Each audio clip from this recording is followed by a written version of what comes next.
Good morning बेटा। अपना first unit का बी पार्ट चल रहा है और आज हम पढ़ेंगे electric field intensity on equatorial line of electric dipole. इससे पहले हमने पढ़ा था electric field intensity on axial line, ठीक है। वो एक्सियल लाइन के नाम से क्वेश्चन था और ये किसके नाम से, इक्वेटोरियल लाइन के नाम से है। और ये जो क्वेश्चन है इम्पोर्टेंट है, 3 मार्क्स में पूछे जाते हैं। तो आज हम करेंगे इलेक्ट्रिक फील्ड इंटेंसिटी। और इलेक्ट्रिक फील्ड इंटेंसिटी का सिंबल क्या होता है, ई। तो यहाँ पे हम क्या करेंगे, ई की वैल्यू निकालेंगे, ठीक है। कौन सी लाइन पे, इक्वेटोरियल लाइन पे। और इक्वेटोरियल लाइन कौन सी होती है, ये ऐसी लाइन होती है जो परपेंडिकुलर होती है, ठीक है, perpendicular to the x axis. Equatorial line कौन सी होगी, perpendicular to the x axis, ठीक है। और किसकी एक्स एक्सिस, इलेक्ट्रिक डाइपोल की। यानी जो डाइपोल होगा तो जो डाइपोल की एक्सिस होगी, अगर वो डाइपोल की एक्सिस एक्स एक्सिस है तो उसके परपेंडिकुलर जो एक्सिस हम लेके चलेंगे वो कौन सी होगी, वाई एक्सिस। इसका मीनिंग इक्वेटोरियल लाइन कौन किसका काम करेगी, यहाँ पे वाई एक्सिस का काम करेगी। तो यहाँ पे हम क्या करेंगे, डाइपोल को लेके चलेंगे सबसे पहले। और आपको पता है ये डाइपोल का मीनिंग क्या था, डाइपोल का मीनिंग था एक ऐसा पेयर जिसमें क्या होते हैं, इक्वल और अपोजिट चार्ज होते हैं, जिनके बीच में क्या हो, कुछ डिस्टेंस। और वो डिस्टेंस कितनी मानी जाती है, वो होती है 2a। तो यहाँ पे हम क्या करेंगे, सबसे पहले लेके चलेंगे इलेक्ट्रिक डाइपोल को। तो इलेक्ट्रिक डाइपोल के हिसाब से हम क्या करेंगे, एक पॉइंट लेके चलेंगे ए, और इस पॉइंट ए पे हम मान के चल रहे हैं नेगेटिव चार्ज। तो फिर क्या करेंगे, एक दूसरा पॉइंट लेके चलेंगे जिसका नाम क्या होगा, बी, और वहाँ पे क्या लेके चलेंगे, पॉजिटिव चार्ज। तो यहाँ पे ए और बी हमने ऐसे दो पॉइंट मान लिए कि ए पे नेगेटिव चार्ज है और बी पे क्या है, पॉजिटिव चार्ज, और दोनों चार्ज क्या, इक्वल, इसलिए किसका काम करेंगे, डाइपोल का। अब यहाँ पे देखो इनके बीच में जो पॉइंट होगा वो क्या कहलाता है, सेंटर, ठीक है। और सेंटर से एक चार्ज की डिस्टेंस क्या मानी जाती है, ए, तो सेकंड की भी क्या होगी, ए, तो टोटल क्या हो जाएगी, 2a। ये बातें पहले आ चुकी है। तो ये हमने बना दिया इलेक्ट्रिक डाइपोल। अब ये जो इलेक्ट्रिक डाइपोल है इसकी जो एक्सिस होती है, इस एक्सिस के बिल्कुल परपेंडिकुलर बनाएंगे तो वो क्या कहलाएगी, इक्वेटोरियल लाइन। तो यहाँ पे हमने जो एक्स एक्सिस है इसकी, उसके बिल्कुल परपेंडिकुलर हमने ये बना दी, तो ये इसको क्या बोला जाएगा, इक्वेटोरियल लाइन। अब ये जो इक्वेटोरियल लाइन है इसके ऊपर हम एक पॉइंट मान के चलेंगे, और वो कौन सा पॉइंट माना जाता है, वो पॉइंट माना जाता है पी। तो पी यहाँ पे ऐसा पॉइंट होगा जिसके ऊपर हम क्या करेंगे, इलेक्ट्रिक फील्ड इंटेंसिटी की वैल्यू निकालेंगे, ठीक है। तो आपको क्या करना है, सबसे पहले इलेक्ट्रिक डाइपोल बना दोगे। फिर जो इलेक्ट्रिक डाइपोल आपने बना दिया उसकी कौन सी लाइन लोगे, इक्वेटोरियल लाइन। फिर आपने इक्वेटोरियल लाइन ले ली, उस इक्वेटोरियल लाइन पे आपको किसकी वैल्यू निकालनी है, इलेक्ट्रिक फील्ड इंटेंसिटी की। तो जहाँ पे वैल्यू निकाल लोगे वहाँ पे कुछ ना कुछ पॉइंट मानोगे, और वो पॉइंट कौन सा माना जाता है, पॉइंट पी। अब आपका आगे का काम क्या होगा कि आप ओ से पी एक डिस्टेंस होगी और वो मान के चलोगे, और ओ से पी जो डिस्टेंस है वो मानी जाती है आर। तो यहाँ पे ओ से पी हमने कितना मान लिया, आर। ये जो डाइपोल का सेंटर है उससे जिस पॉइंट पे हम वैल्यू निकाल रहे हैं वो कितने डिस्टेंस पे है, आर डिस्टेंस पे है। फिर क्या करोगे, आप ए और पी को मिला दोगे, उसी तरीके से बी और पी को मिला दोगे, ठीक है। तो आपके यहाँ पे दो ट्राइंगल बन जाएगी। अब आप क्या करोगे, एक बार लेके चलोगे नेगेटिव चार्ज, तो जो नेगेटिव चार्ज है उसके कारण इलेक्ट्रिक फील्ड इंटेंसिटी मानोगे E1, कौन सी माननी है, E1।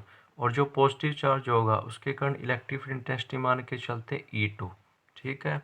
वो आपकी मर्जी है, माइनस के कारण E2 भी मान सकते हो और प्लस के कारण E1 भी मान सकते हो।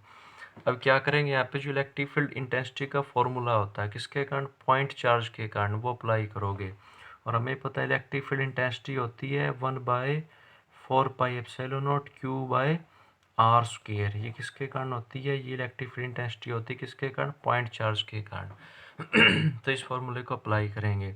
तो सबसे पहले इलेक्ट्रिक फील्ड किसके कारण निकाल लेंगे, माइनस के कारण। यहाँ पे लिखेंगे E1 किसके इक्वल होगा, 1/4πε0। और यहाँ पे नेगेटिव चार्ज आएगा क्योंकि E1 के कारण नेगेटिव चार्ज है, तो -q होता है मोड के अंदर, डिवाइड में जो डिस्टेंस है। अब डिस्टेंस हमेशा जो r है वो कहाँ से कहाँ तक की होती है, ये डिस्टेंस होती है हमेशा जो चार्ज आपने लिया हुआ है उस चार्ज से लेके जहाँ पे वैल्यू निकाल रहे हो। तो कौन सा चार्ज लिया हुआ है अपने, -q, और वैल्यू कहाँ पे निकाल रहे हो, p पे। तो -q से लेके p तक की डिस्टेंस लेके चलोगे, और वो कौन सी अपनी AP। तो इसलिए यहाँ पे क्या आ जाएगा, AP का होल स्क्वायर, ठीक है। ऐसे ही आप क्या करोगे, अब E2 लिखोगे तो E2 किसके इक्वल हो जाएगा, E2 इक्वल हो जाएगा 1/4πε0 और प्लस क्यू चार्ज लेके चल रहे हो, डिवाइड में जो डिस्टेंस का स्क्वायर है, और वो डिस्टेंस क्या होगी, वो होगी प्लस चार्ज से लेके जहाँ पे वैल्यू निकाल रहे हो, और प्लस चार्ज से वैल्यू जहाँ पे निकाल रहे हो वो कौन सी होगी आपकी BP, तो इसलिए यहाँ पे क्या आएगा BP होल स्क्वायर। तो अब यहाँ पे जो दो ट्राइंगल बन जाती है उनका यूज करेंगे from triangle OAP। OAP triangle से हम देखते हैं कि राइट एंगल ट्राइंगल है, क्योंकि यहाँ पे 90 का एंगल है, तो हाइपोटेन्यूज का स्क्वायर किसके इक्वल होगा, base square plus perpendicular square, तो यानी AP स्क्वायर इक्वल होगा OP square plus OA square. तो यहाँ पे जो AP स्क्वायर है वो इक्वल होगा किसके, OP square plus OA square. तो AP स्क्वायर किसके इक्वल आ जाएगा, AP स्क्वायर इक्वल आ जाएगा R square plus A square. OP की जगह R लेके चलोगे और OA की जगह A लेके चलोगे, तो R square plus A square. इसी तरह दूसरी ट्राइंगल का यूज करोगे सिमिलरली, वो कौन सी ट्राइंगल होगी आपकी, वो होगी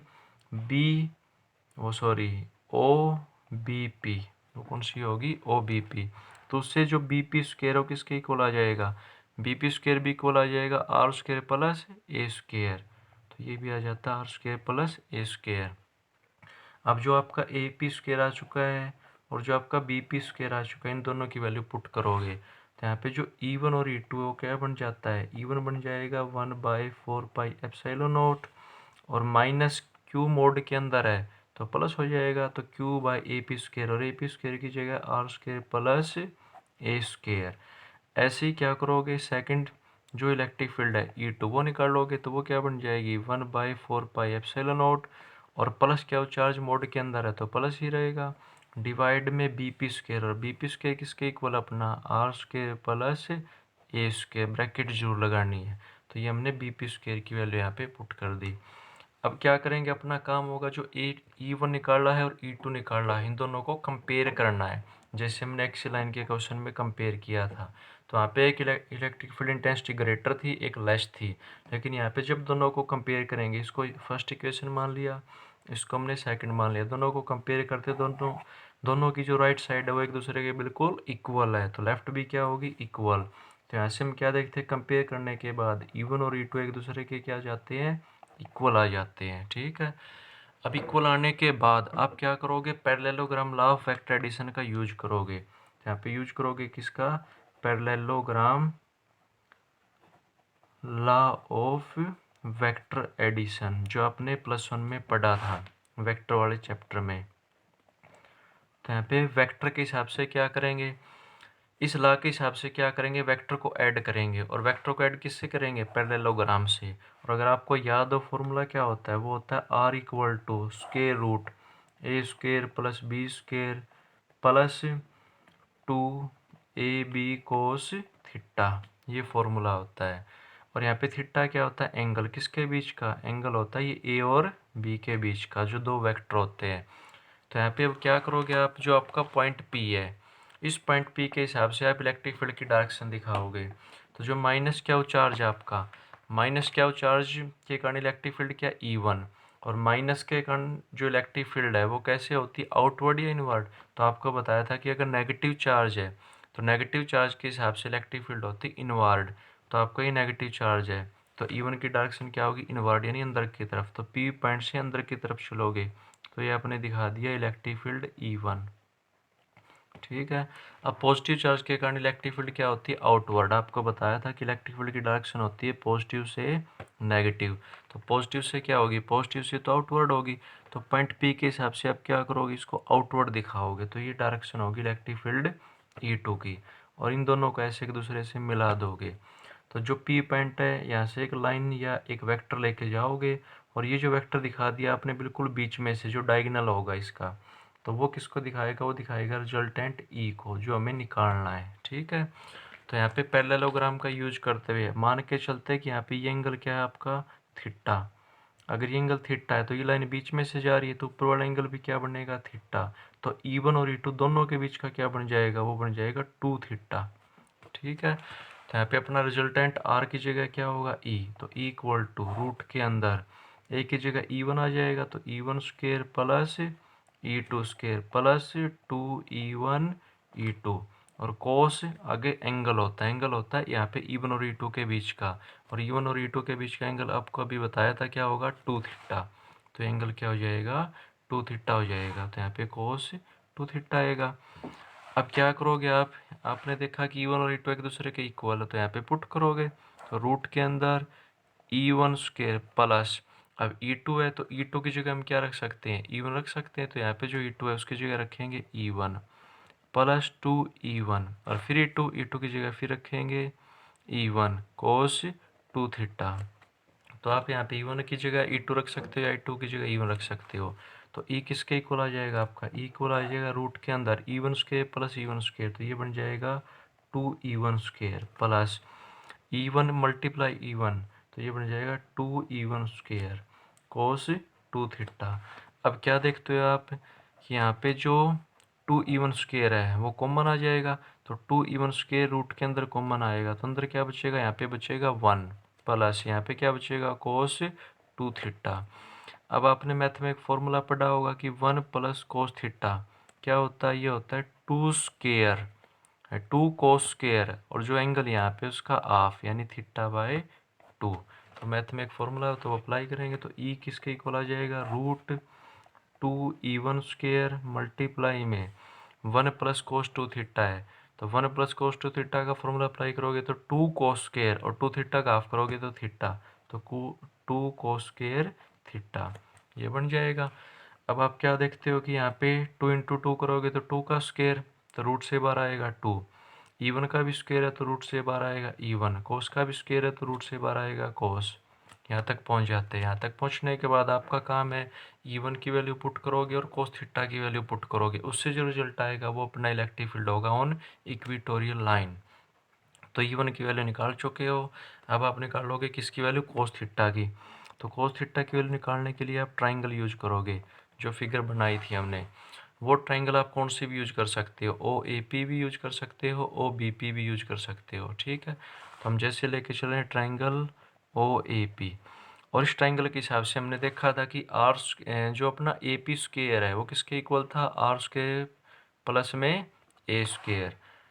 अब यहाँ से सबसे पहले तो आप क्या करोगे, कोस थीटा निकालना है। तो कोस थीटा, तो कोस क्या होता है, कोस होता है बेस बाय हाइपोटेन्यूज। तो मान के चलते हम यहाँ पे अपना एंगल है थीटा, अगर यहाँ पे एंगल थीटा है तो ये बीच में से लाइन जाती है, तो यहाँ पे भी क्या होगा, एंगल थीटा। क्योंकि देखो यहाँ पे जेड बन रहा है, और जेड बनता है तो जो एंगल ऊपर होगा वही एंगल क्या होगा नीचे, जिनको क्या बोला जाता है, अल्टरनेट एंगल। तो अल्टरनेट एंगल ऊपर थीटा है तो नीचे भी क्या बनेगा, थीटा। तो कोस क्या होता है, बेस बाय हाइपोटेन्यूज, तो एंगल के सामने परपेंडिकुलर है, और 90 का एंगल है तो नीचे वाला क्या बना, बेस। तो बेस अपना क्या हुआ, ए, और अपना हाइपोटेन्यूज क्या है, ए पी।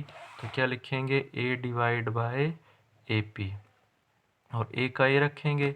और ए पी स्क्वेयर अपना कितना आया था, अपना ए पी स्क्वेयर आया था R square plus A square. तो ए पी निकालोगे तो क्या बन जाएगा, R square plus A square की पावर 1/2। तो ए पी की जगह यहाँ पे रखेंगे R square plus A square की पावर 1/2। तो ये हमने निकाल दिया कोस थीटा ट्राइंगल का यूज करते हुए। अब यहाँ पे वैल्यू पुट करेंगे तो ई इक्वल आ जाएगा 2 इंटू E1, और अपना E1 किसके इक्वल था, अपना E1 इक्वल यहाँ पे आया था 1/4 pi epsilon nought Q by are square plus A square. ये पुट करेंगे तो ये पुट करेंगे 1/4 pi epsilon nought Q by are square plus A square. फिर आगे क्या है, कोस थीटा, और कोस थीटा किसके इक्वल आया है, कोस थीटा आया अपना a by are square plus A square की पावर हाफ। जब इसको आप सोल्व कर लोगे तो यहाँ पे क्या देखते हो, देखो Q इंटू 2A, यानी चार्ज की मल्टीप्लाई किससे, उनके बीच की डिस्टेंस से। और आपको बताया था चार्ज की मल्टीप्लाई उनके बीच की डिस्टेंस से करेंगे तो वो क्या होता है, वो होता है डाइपोल मोमेंट। तो ये तो बन जाएगा डाइपोल मोमेंट यानी P। तो ऊपर वाला P बना, नीचे क्या बचेगा, 4 पाई एप्सिलॉन नॉट। और यहाँ पे क्या देखते हो, आर स्क्वायर प्लस ए स्क्वायर की पावर 1 है, और यहाँ पे आर स्क्वायर प्लस ए स्क्वायर की पावर हाफ है, तो बेस सेम हो तो पावर ऐड होगी। तो आर स्क्वायर प्लस ए स्क्वायर की पावर क्या बन जाएगी, 3/2, 1 पावर ही और हाफ ये 3/2। तो ये अपनी क्या आ चुकी है, इलेक्ट्रिक फील्ड इंटेंसिटी। लेकिन क्या किया जाता है कि ये जो क्वेश्चन है चाहे एक्सियल लाइन का हो चाहे इक्वेटोरियल लाइन का, इनमें स्पेशल केस लिया जाता है, तो वो हम लेके चलेंगे। और स्पेशल केस में हमेशा क्या करते हैं, वैल्यू मान के चलते हैं। तो मान के चल रहे हैं if r is very very greater than a. अगर आर की वैल्यू ऐसे ज़्यादा है तो ए की वैल्यू कम होगी और ए की वैल्यू वेरी स्मॉल होगी, तो इसलिए ए स्क्वायर को छोड़ देंगे। तो ई क्या बन जाएगा अपना, ई बन जाएगा P divide by 4 pi epsilon not, और यहाँ पे आर स्क्वायर की पावर 3/2, क्योंकि स्क्वायर को तो छोड़ देंगे, स्मॉल वैल्यू है, तो स्क्वायर यहाँ पे 2 से 2 कैंसिल होगा, तो ई